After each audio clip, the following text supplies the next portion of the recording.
Okay, so welcome, and we're really excited for this fire ceremony. We do this, as most of you know, every month. And today is the beginning of a very sacred festival and time and ritual in the Indian mystical traditions called Navaratri, where they celebrate the goddess in particular for 9 nights. And there's many different ways that it's done. One of the ways that I know that we've done it is working with the different aspects of Durga. And Durga is that fierce love, that divine mother that represents the fierceness, right? She has weapons, many weapons. And when I've encountered her directly in India, my experience of her, so much of my awakened heart awareness has really, I feel and I believe, has been birthed from her, from my relationship to her, and from the experiences, and in particular, an experience, but many times that I've experienced her in India. So we're kind of dancing inside this, theme of sacred love, and bringing the love that we have with our partners and right relationship, and the ways that we encounter, our wounding, the ways that we encounter a lack of, flow, or the shadows, that arise inside of us and between us in relationship, and how, our relationship to the divine, to the goddess, is such an essential part of how we create greater consciousness in the ways that we're relating. And so much of it is really about bringing it to her and letting her, move with it, and move with us. It's like strobe lights going on for a second. And move into our relationships, right? So that's part of what we're doing. And then, the different aspects of Durga, Kali is one. And Kali really is the absolute, you could say, with a capital A, the void, the dark womb. Lakshmi, and Kali is also connected to the destructive force of the universe. Lakshmi, who's the sustaining force, is also, the goddess that is the frequency of our inherent worth. So, when we're doing worship with Durga, we're also calling on, all the goddesses that were actually birthed from Durga. She is the ultimate, I don't know if that's the right word, but divine mother in, the Indian mystical traditions. So, and then Saraswati is another aspect of Durga, and she represents this creative force of existence and the universe. And so when we imagine, right, the mother of the universe, the mother of the universes, it connects us into this wider feminine web of protection, like massive protection for ourselves and our relationships, that we really need, right? Like, we all have a shadow, we all have unconscious, we all have, experiences in the past, that keep us from loving ultimately and being free to love. And, we have these things come up, I think, the most in our most close, family dynamics, those of you who have kids, and partners. And so, something that Harshit and I always do is, rituals, because at the end of the day, in my experience, no matter how many tools we learn, and relational intimacy tools and shadow work and all this stuff, sometimes at the end of the day, the only thing left to do is to offer it, to the goddess in a very conscious way, and see what emerges from that experience. So I want to make some space for those of you that are, new here, to just feel welcomed. And to also know that, Harshit and I are facilitating this, but all of you are really a part of it. We have many people here that are also co-facilitating with us. Brandy and Jackie are here to kind of, be with you, and be with all of us in this intentional way. But each of you in this space is a healer, is a teacher of love in your own right and in your own way.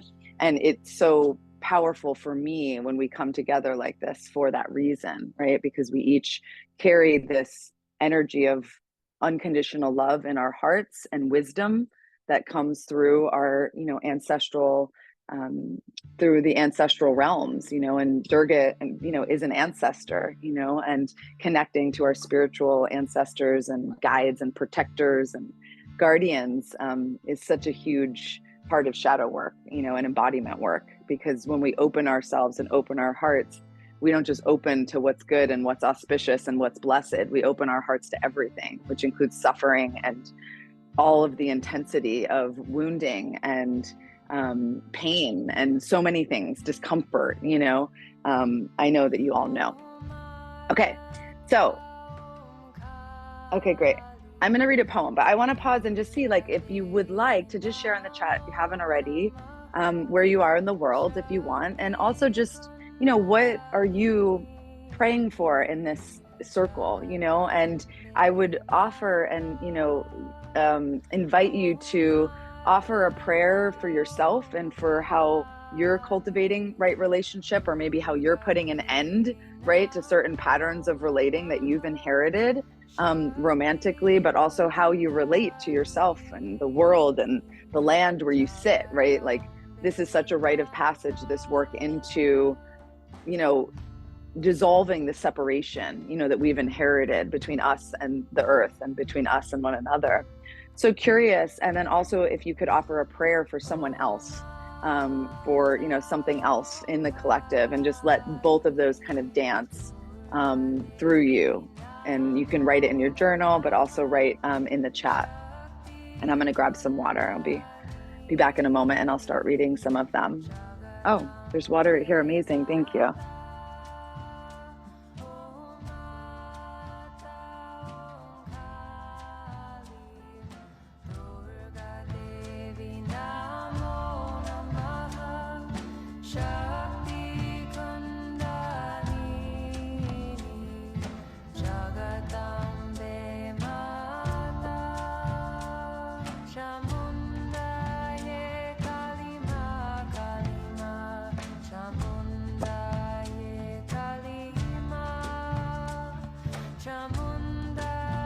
So, yeah, Brandy, you can put it in the chat, but I'll just say it again. Just what prayers are you holding for yourself in terms of how, your relationships, and your prayers could be celebrating, the relationship. Celebration is absolutely, and gratitude is a huge protection prayer.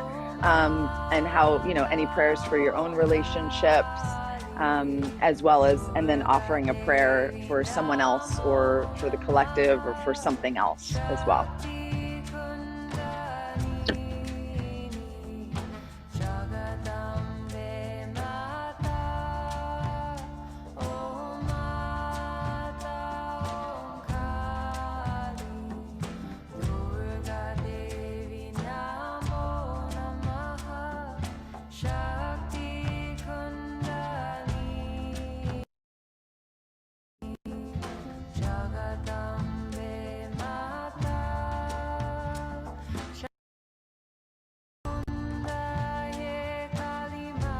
Okay, I'm going to read through some of these, because it's always so beautiful to receive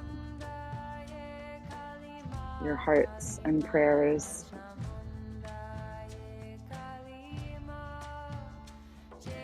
Wow, Amina, I didn't know that you lived in Marlborough. That's really interesting, because I grew up very close to where I grew up.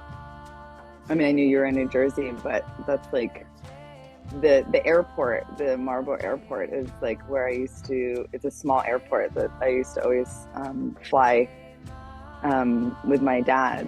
So I have a strong connection to Marlborough, New Jersey. So that's cool to know that you're there. Okay, Nico. Hi, Nico. Tuning in. Nicene Land, also known as Nevada City.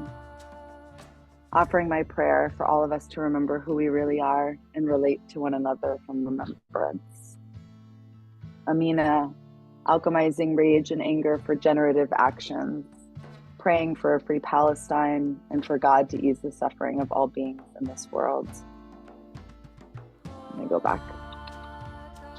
Brittany, praying for myself to release internalized self-hatred and be open to divine love in all forms, so that I would move beyond my fear and rejection and be brave to seek and receive the love and partnership I deserve. Thank you. Marina, praying for healthier and more resilient version of myself. Also for my friend Sophia. Thank you. Anna, I'm praying for my sensitivity to be honored and connected with my power, and for my power to love my sensitivity, and for this to come into all my relationships. Dominica, offering prayers to all the people who experience war at the moment and ending toxic patterns of relationship, celebrating new patterns and relating to myself and everything around. Much love to everyone. Happy to be here. Happy you're here, Dominica. Coming in from Poland. For my own relationship, Marina Rojas, or Mariana, sorry. For my own relationship with myself and with a partner, and for everyone in the world that needs to find for some reason this thing is like getting in my way that I'm trying to read, that needs to find some sense of light and guidance to be able to live a peaceful life. Thank you.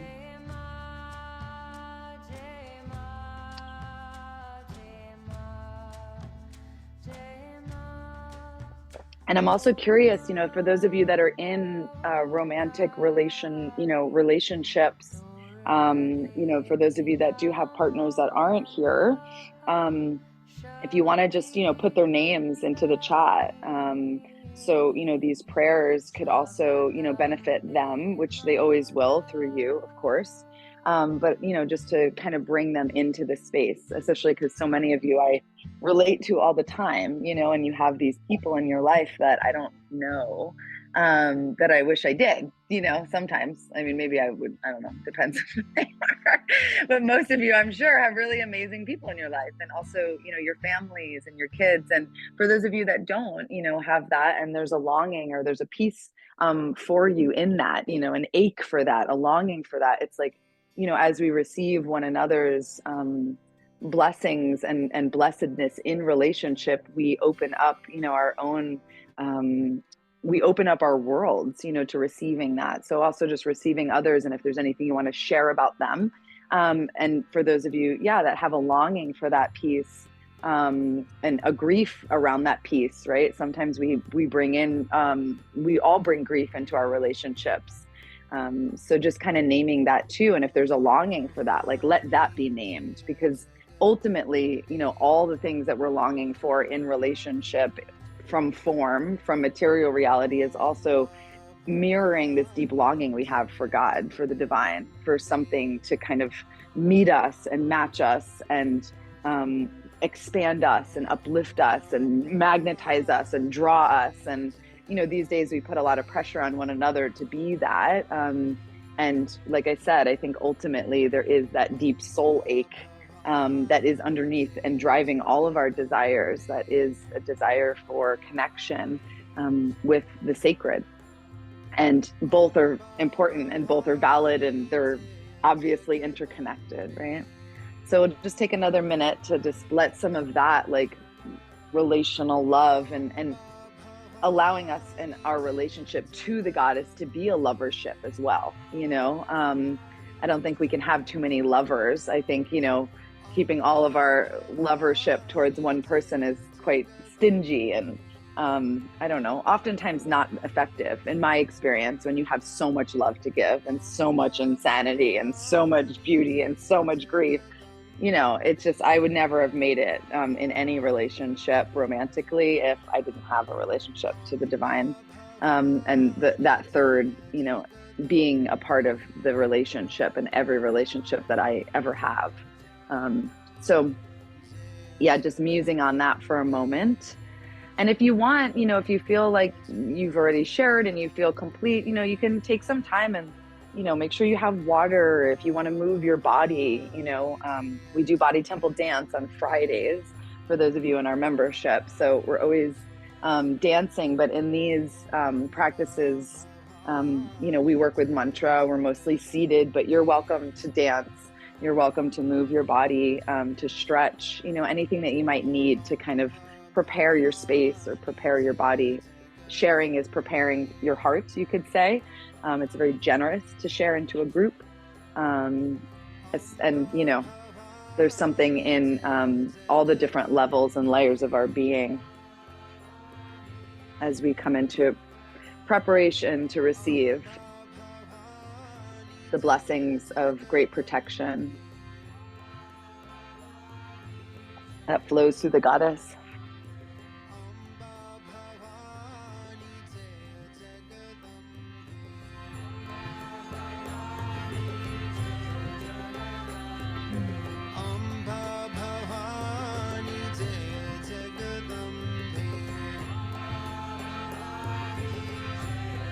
Thank you for sharing that, Holly. See that.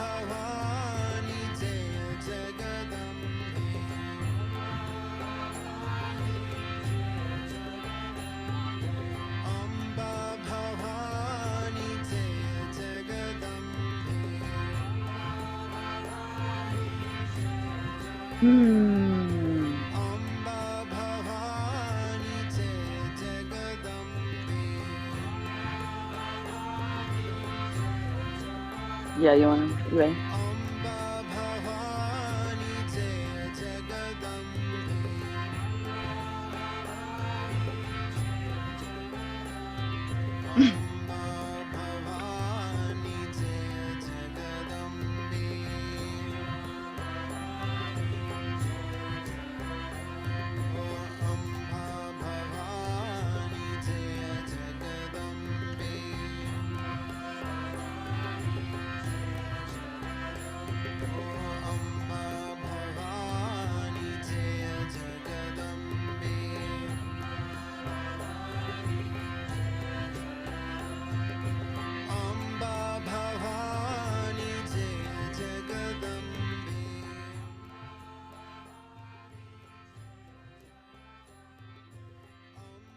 Okay, so if you're still writing, let yourself finish that up.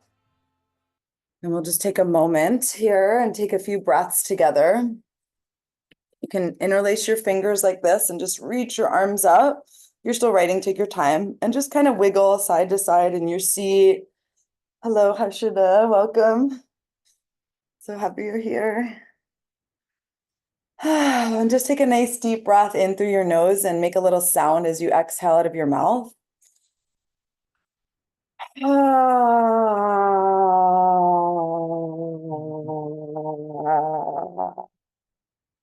then you can release your hands behind you, press into your arms and lift your chest, nice and high, arching your back, and just let your head lean back and do that again. You can kind of wiggle. I'm kind of shaking and wiggling into my hips and my toes, but take a deep breath in through your nose and then exhale with a little sound.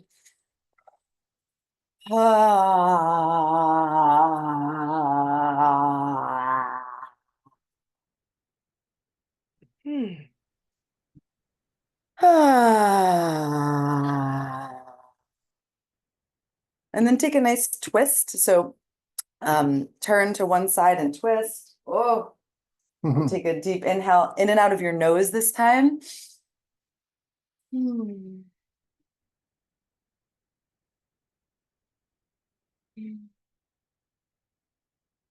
then inhale to come to the center and exhale to the other side. Oof, my back is cracking. Ah. And then we'll just take a couple kind of cat and cow spines. So you can inhale, arch your spine, lift your chin, reach your tailbone back, and then exhale out of your nose and round.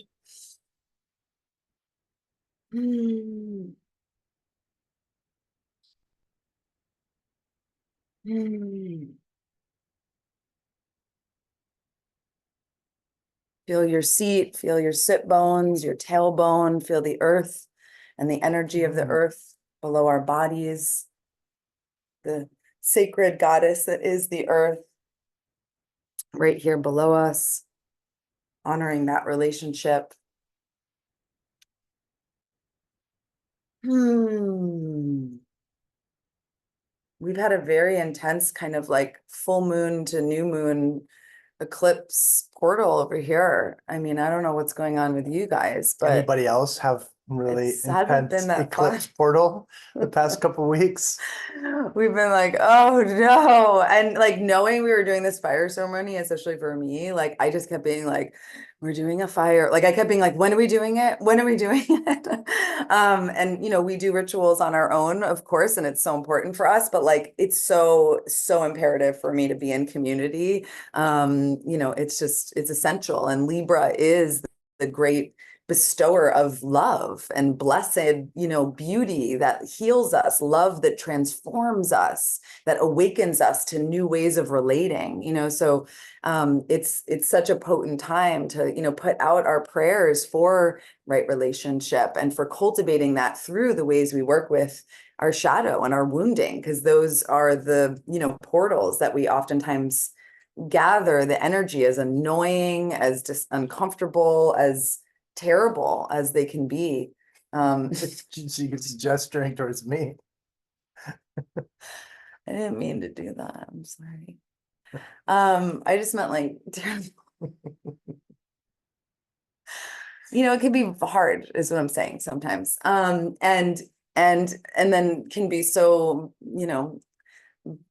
so regenerative and so healing and so reparative for our inner children, right? To be in relationship and community for me, having, people in our lives that, support and show up for us and help us remember who we are. We just went to see our beloved friend Heidi Rose Robbins yesterday, and I'm like, just drive to LA and go see Heidi. Like, it's so important for us to be around people and witches that really do love in such generous ways that help us remember that we also have that ability. So I wanted to read a Mirabai poem, but I'm curious if you want to share a little bit, because I've been talking over here about Navaratri and from the Indian mystical traditions, what we're going to be working with in this fire today. Yeah, welcome everyone. And this fireplace right here is where I do part of my morning practice almost every day, where I will come and sit with the fire. It hasn't always been my practice, but probably at least since the last one of these that we've done, I've tried to do it like many times a week at least. And so it feels very intimate in a way to have all of you here with this. And I feel like there's like a different medicine a little bit this time. So Navaratri that begins today. I mean, there've been so many powerful astrological festivals. Right before Navaratri, we had 2 weeks of what's called Pitru Paksha, which is honoring ancestors, which is also kind of a heavy time actually in the Indian tradition. And then we had the eclipse, which is super intense. New moons are always really kind of tricky for me. And I mean, they would be fine if all I had to do is just sit and practice all day. But when I have to like run around and parent and be in a relationship and all of that kind of and tend to work and all these sorts of things, it's very tricky for me. It's very emotional for me. And then the eclipse, and now Navaratri. So now 9 nights dedicated to the goddess in her different forms. And in India, they are practiced at night, and oftentimes there's bonfires, and that in and of itself is such a powerful, it's such a powerful image. I've been in India during Navaratri and have, driven through the countryside and in the villages, seen the bonfires. And there's something about that stark contrast of a fire in the night. And like, that's the image that I want to conjure for us as a sort of what do they call it in astrology? The Sabian symbol, like I don't know. Actually, I don't remember what. Anyway, symbols. the symbol. Sid might know. Somebody here definitely knows. The symbol. The Sabian symbol. The symbol for our fire ceremony for the goddess is that image of a bright fire in a dark night. One of the goddesses that we have on our altar upstairs, her name is the Dark Night. Her name is Kalaratri. She's one of the forms of Durga, and Kali she's on the cusp between Durga and Kali. She's very fearsome. I want to talk about demons, but should I do that now or after your poem? Talk about the demons first and then I'll read it. So, we've talked about, Ganesha as being like the Lord of Ghosts, right? We've talked about the way that things haunt us from the past and old ideas and old thoughts that once upon a time were relevant but no longer are. Ganapati, that's what he is all about in part. Durga is usually seen as a demon slayer and a demon fighter. Mahishasura is one of the famous demons. The Durga that we have on our altar down here is the slayer of Mahishasura. But, again, we're not here to become Hindus. All of these stories are about our process as aspiring yogis and yoginis. And so then the goddess in that case is like our own Kundalini Shakti. It's our own awakening awareness and our own divine intelligence. And so what is the demon? I mean, think about it. I'm going to tell you some ideas about it, but think about it. What is the demon, or what are the demons? There are these stories where the goddess, and sometimes there's more than one goddess, are just on a battlefield, just surrounded by demons. Or demons are terrorizing Earth, and the goddesses are called in to take care of them. I think it's worth thinking about the demons that we all have. And the process of exorcism, both like as a metaphorical idea, but also kind of as a literal thing. This ceremony today, I want to invite it to be an exorcism for our demons. These demons, what are they? I think of them as those tendencies that we have, the old things that we have, that aren't just there as obstacles. They're not just there passively. They're not just there just kind of weighting us down or pulling us back or mucking us up. That's a different thing. That's also part of the work that Kundalini does. The demons are the things that are actively after us. In the stories, the demons are very cunning. They're very smart. They're scheming and they're relentless. And Durga has to keep getting stronger and stronger and fiercer, even to the point where that's where Kali manifests originally, was to become fierce enough to deal with an unstoppable demon. And if we think about it, everything that's happening in the collective, with the genocide in the Middle East, now we can't even just say it's in Palestine because now it's spread further.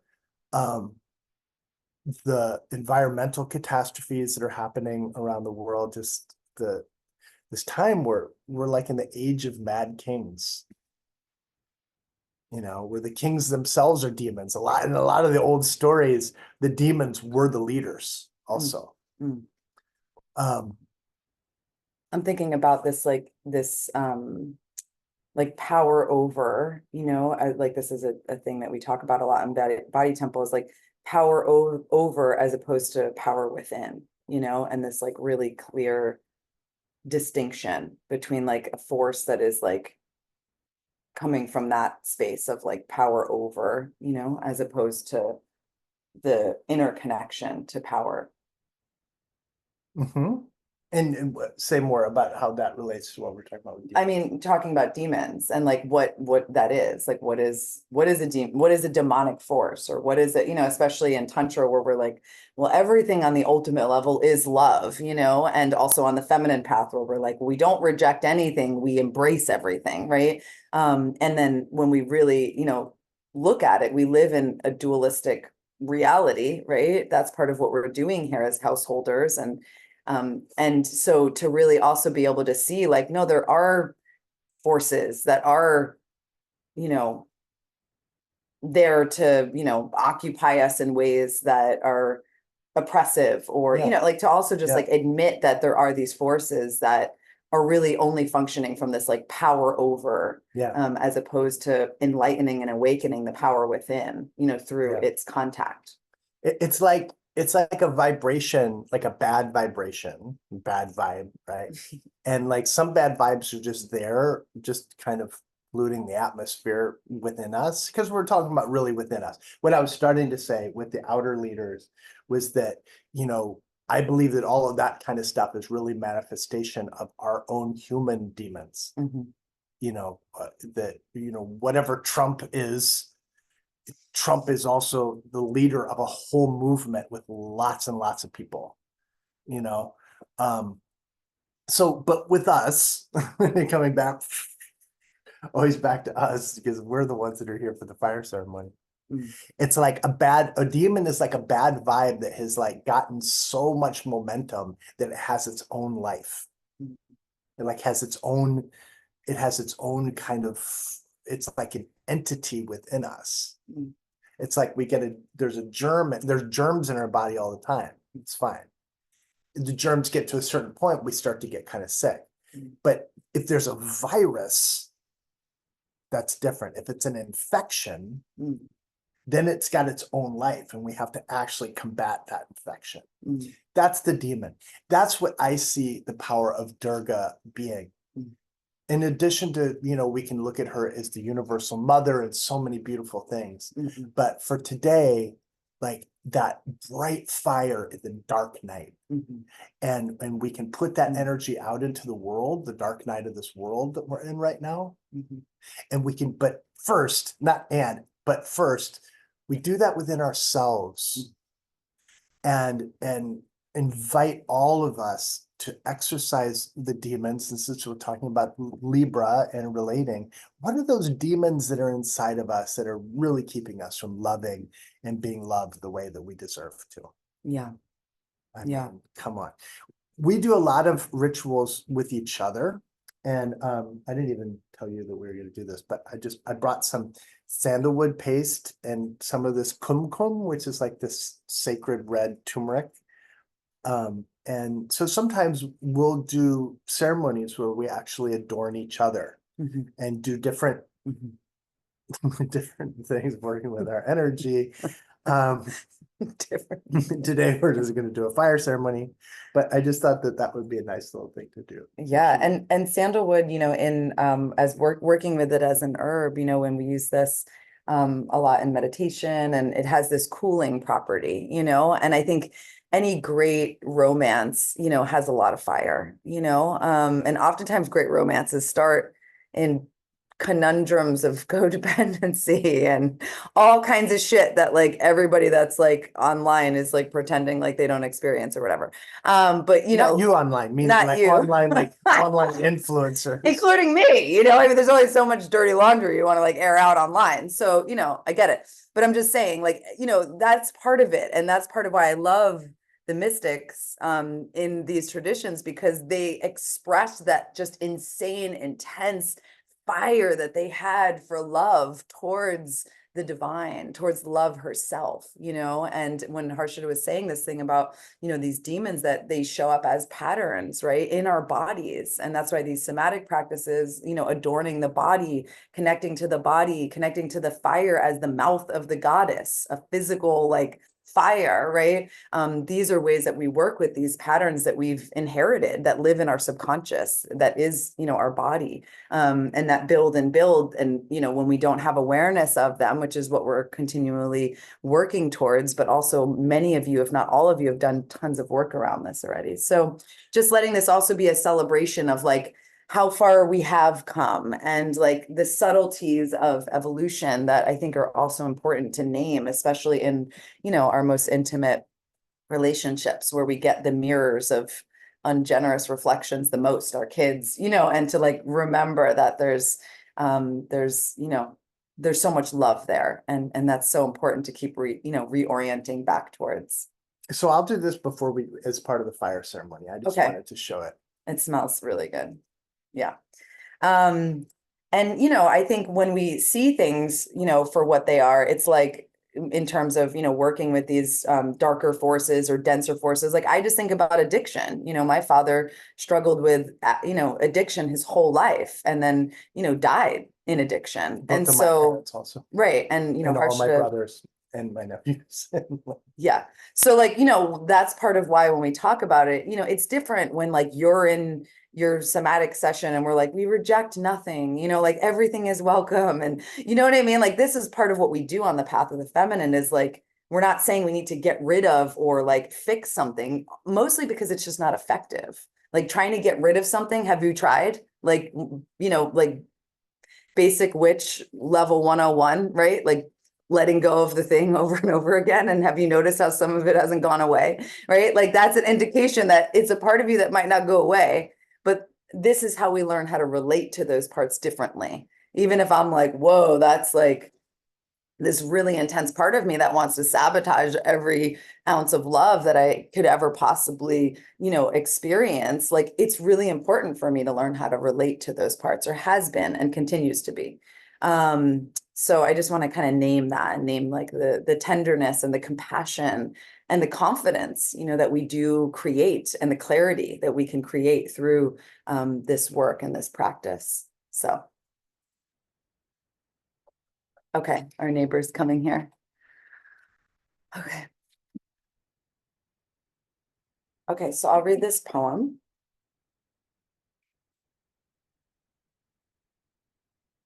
Everything okay? Oh, nice. Sorry. Everything's fine, right? Yeah.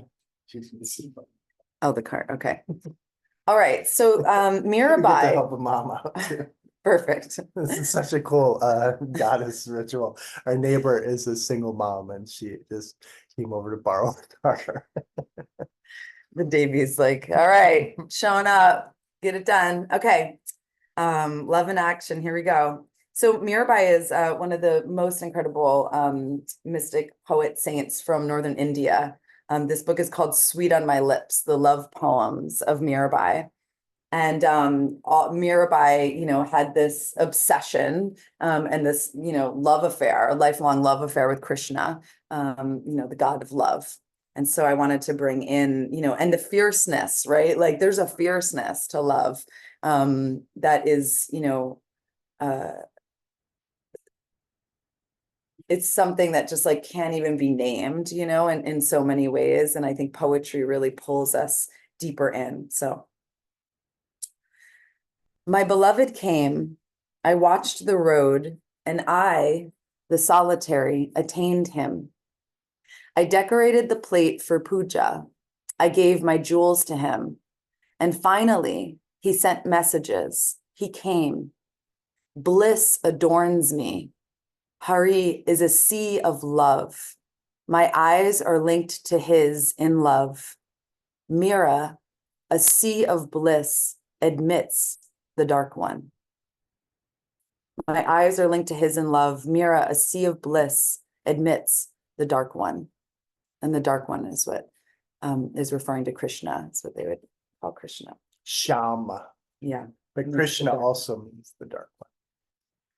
And, I love, like I said, having, and there's been moments of my own, journey on this path that have just, it's been essential for me to have connections to these beings as ancestors that walked before me, that, sacrificed so much just to be able to worship in the ways that they knew in their hearts was true, and I think especially as women, and I think especially as people who have been, on the outside or outcasted in the different ways that many of us have, to really continue worshiping in the ways that are true for us and not letting anything stop us from that.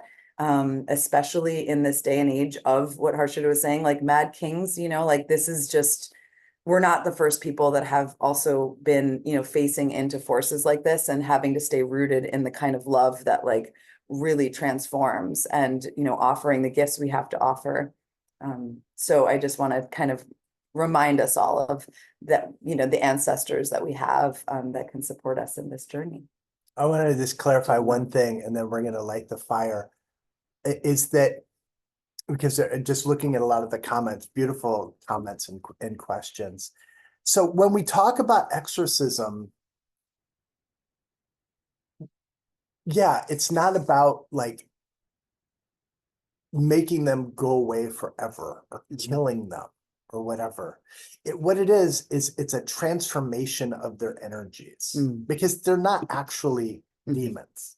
I mean, that can be the case sometimes. It can be really negative entities. I believe in that. But what we're talking about, what's available in this, well, first of all, the energy of this is said to like cast away all kinds of negative energies and negative entities. But in this Mahayogic version of the exorcism that I'm talking about, our version of Durga with Mahishasura, Mahishasura isn't dead. Mahishasura is there quite alive and happy next to her, and she's got her hand on his head, and he's become her servant. And that's very intentional that it's like a matter of like not inviting them to run the show and banishing them from being in charge, but like putting them in their right place. And what it really is more than anything is it's honoring that Devi, that goddess within ourselves, so that becomes preeminent, that becomes so much stronger. Durga is like 10 feet tall and he's like a foot and a half. It's like that's what it really is more than anything. It's like this process of empowerment. So and I think like, I know we're getting started, but I just want to just add one piece to that, because I do, exorcism work, and my teacher, Alessandra Belloni, many of you know, does rituals of exorcism as well. So it really is, we do this dance called the Tarantella where you become a spider. Some of you have done it with us. And, the point is to dispel these energies of fear and the poison, that gets put into us, that is our conditioning, that is not our inherent worth and belonging and love, right? So everything that isn't that. But the ritual is like, it's dance, it's drumming, it's healing us on many layers. And what Harshit is saying of like, it's almost like the ritual itself and the practice and the study and what we're doing, the practice itself is what puts those things in the right places. You know what I mean? That as opposed to focusing on, them all the time or just becoming possessed by them. We actually start to directly experience something else. I know for me, that's what healed me from addiction, was having a direct experience of the frequency of unconditional love that was very much, I perceived it to be very different than what I had experienced so far up until that point. And something in me knew that I had to keep turning towards that energy. And there's many different practices and, lineages, of course, all over the world that prioritize this right relationship with the sacred, with the unseen. And so, yeah. So the first step in this particular puja is Adriana is the Devi of our house, is the goddess of our house. And so I'm going to worship her as the goddess and really invoke the goddess in her body. She's obviously going to still participate in the ritual too, but that's like the first part of it. And what I want to do is I want all of you, I think that like a lot of the people that are here today are probably female-bodied people, but even if you're not, it doesn't matter, because even a male-bodied person can do this practice with themselves as well. You can do the practice that I'm doing with her in the mirror anytime, where you can kind of like worship yourself and your own body as the body of the goddess. But as I do this, I want to invite all of you to receive the Devi Puja that I'm doing to her, to you energetically, if that makes sense. So if you can, make yourself into like a sort of a meditative posture, receptive posture. You need a drink of water or anything? Well, there's more over there. If I wanted to really do it elaborately, it could include feeding her and, putting flowers on her and all kinds of things. This is going to be really simple. Are you ready? Yeah. And obviously I'm invoking her consent before I touch her. That's part of it.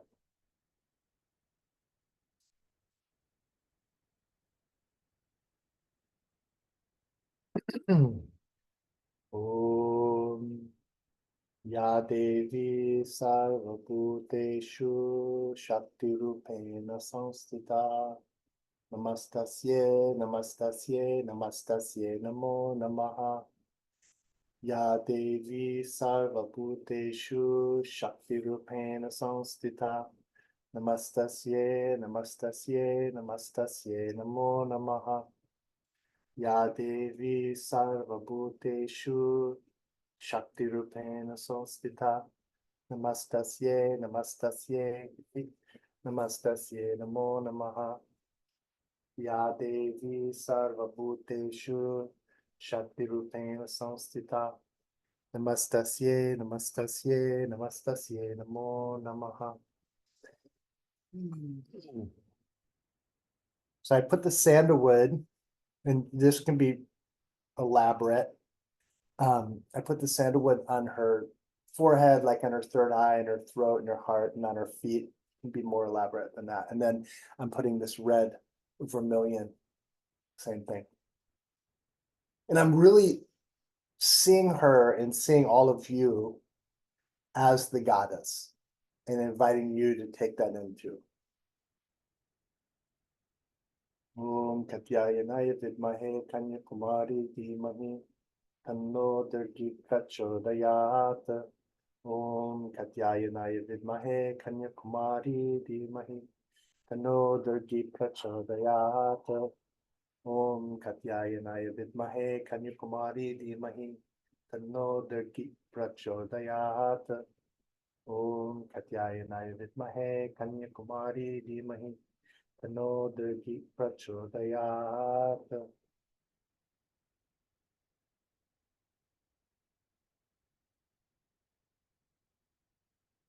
And when we do our relational work, pujas, she would do this sort of thing to me too, but today we're honoring the goddess. So I'm just going to take some of the vermilion and sandalwood from her feet and apply it to myself as the prasad, as the blessing and the offering. And I hope you were able to receive some of that energy too. So our offerings to the fire, we have rose petals and rice and different kinds of herbs and plants that we'll be offering as we go through the mantra. I'll say the mantra and then Brandy, maybe you can put it in the chat. And we'll also have some ghee that Harshit is going to be offering. And we have rose petals and marigold flowers here.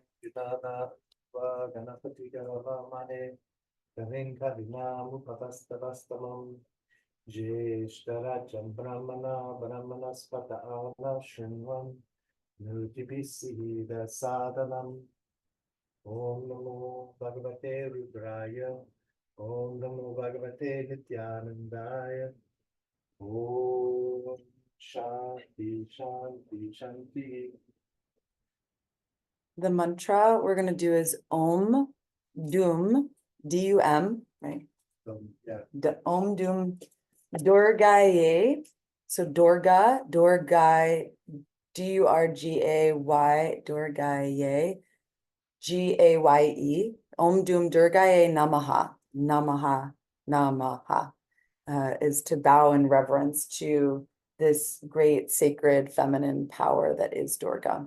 It's gonna go fast. We're gonna go fast. We kind of started, usually we try to finish the ceremony by 10.